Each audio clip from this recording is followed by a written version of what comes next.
Nah, persamaan selanjutnya adalah sama-sama dipuja sebagai inkarnasi ilahi. Krishna dianggap sebagai awatara atau manifestasi dalam aspeknya sebagai pemelihara, atau dalam Trimurti itu dikenal dengan Wisnu yang turun mengambil wujud ke bumi untuk memuliakan Dharma dan menegakkan kembali prinsip-prinsip kebenaran.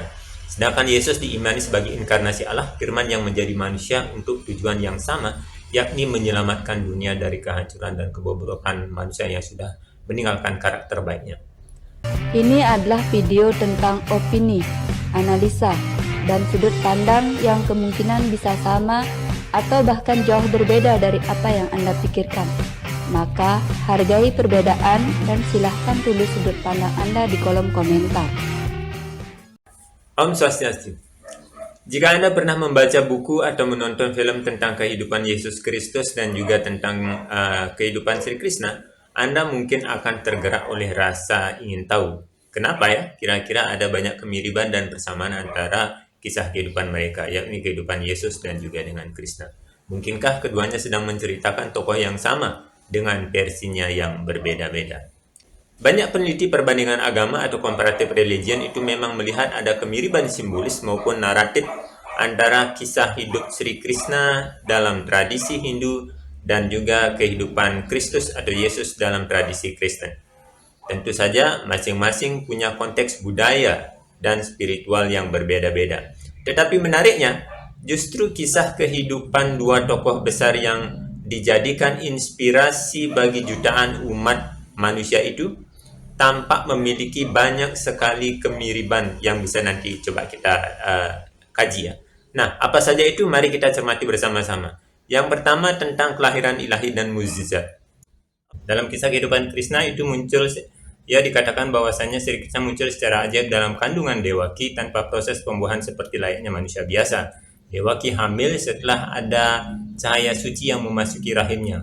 Lahir secara ajaib di penjara, di bawah ancaman Raja Kamsa yang takut pada ramalan bahwasanya anak ke-8 dari pasangan itu, yakni pasangan antara Dewaki dengan Wasudewa, itu akan menjadi malaikat maut yang akan menghancurkannya.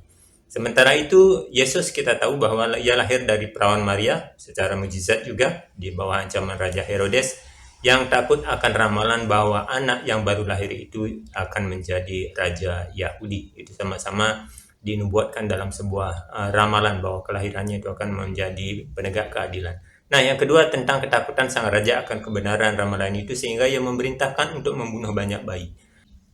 Dalam kisah kehidupan Krishna sebagaimana mungkin dapat kita baca dalam Srimad Bhagavatam, di sana dinyatakan bahwasanya pada waktu itu suara langit yang meramalkan kejatuhan Raja Kamsa oleh seorang anak ke-8 dari adiknya sendiri, yakni Dewaki yang menikah dengan Wasudewa.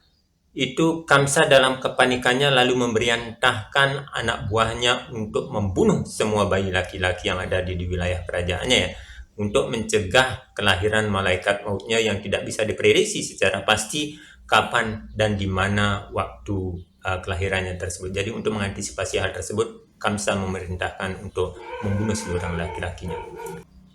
Jadi Raja Kamsa memerintahkan untuk membunuh semua bayi laki-laki yang baru lahir di antara rentang waktu tersebut agar ini untuk meminimalisir dia kecolongan.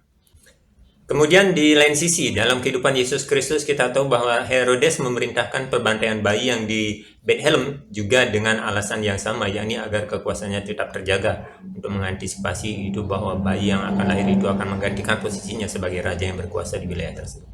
Nah, poin selanjutnya adalah Krishna dan Kristus. Yesus itu sama-sama dikenal sebagai seorang penggembala atau penjaga dari beberapa hewan ya.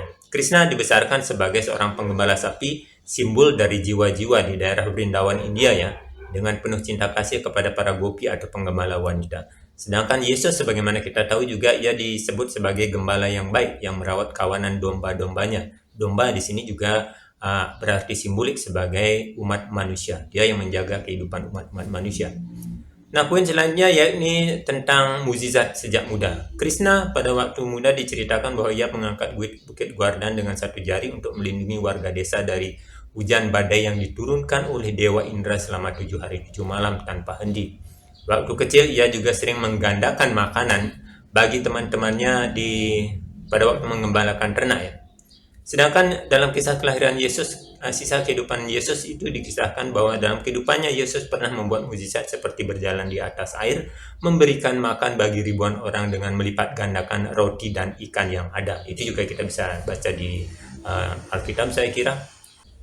Nah, persamaan selanjutnya adalah sama-sama mengajarkan cinta kasih sebagai inti dari pesan dan ajarannya. Krishna mengajarkan bakti atau cinta dan pengabdian kepada Tuhan sebagai aspek yang tertinggi, sebagaimana tersurat dalam pesan dan ajarannya yang termuat dalam kitab suci Bhagavad Gita. Sedangkan Yesus mengajarkan kasih tanpa syarat, di mana statement yang paling terkenal itu berbunyi, kasihilah Tuhanmu dan kasihilah juga sesamamu. Nah, persamaan selanjutnya adalah sama-sama dipuja sebagai inkarnasi ilahi. Krishna dianggap sebagai awatara atau manifestasi dalam aspeknya sebagai pemelihara, atau dalam Trimurti itu dikenal dengan Wisnu yang turun mengambil wujud ke bumi untuk memuliakan Dharma dan menegakkan kembali prinsip-prinsip kebenaran. Sedangkan Yesus diimani sebagai inkarnasi Allah, firman yang menjadi manusia untuk tujuan yang sama, yakni menyelamatkan dunia dari kehancuran dan kebobrokan manusia yang sudah meninggalkan karakter baiknya. Nah, lantas masalah kematian dan kebangkitan menjadi persamaan selanjutnya, yakni Krishna dikisahkan bahwa akhir hidupnya ditandai dengan terpanahnya tumitnya oleh panah dari seorang pemburu bernama Kijara. Lalu pada waktu itu ia terlihat meninggalkan dunia fana dan kembali ke alam ilahi. Sedangkan dalam kisah kehidupan Yesus, itu meninggalnya dengan cara disalibkan, lalu mengalami kebangkitan dan naik ke surga. Nah, kira-kira itu 7 hal yang paling menonjol yang terlihat tentang persamaan antara Krishna dan Yesus Kristus yang pernah kita lihat atau kita pernah baca, kita pernah dengar dari cerita orang-orang. Jika ada sahabat yang mungkin melihat ada beberapa persamaan lainnya yang bisa diungkapkan untuk melengkapi, nanti silakan tulis di kolom komentar. Sekali lagi, persamaan yang coba kita bawakan pada kesempatan ini adalah untuk menunjukkan bahwasanya kedua figur yang karismatik, dua figur tokoh yang dijadikan panutan bagi jutaan umat manusia ini memiliki kesamaan dalam bidang pesan dan ajarannya, ajaran tentang kasih. Jadi tidak perlu diperdebatkan. Tentu saja perbedaan juga ada, tetapi kenapa perbedaan harus dibesar-besarkan hingga membuat jurang keterpisahan antara kita? Padahal Tuhan sendiri mengajarkan kita kasih untuk tetap bakti kepada Tuhan dan juga sesama. Jadi mari kita saling rangkul, mari kita saling mengingatkan agar kasih kepada Tuhan ini bertumbuh dan juga kasih kepada sesama manusia, humanity kita semakin membesar, supaya tidak seperti sekarang, seperti semakin individualis dan egosentris kehidupan kita yang jauh dari pesan dan ajaran dari Sang Avatar atau Sang Mesias. Dari pesan dan ajaran Sang Avatar maupun Sang Mesias. Demikian yang bisa saya sampaikan. Semoga pikiran yang baik datang dari segala arah. Om Anubhadra Kartapuyan Wiswata. Om Santi Santi Santi Om.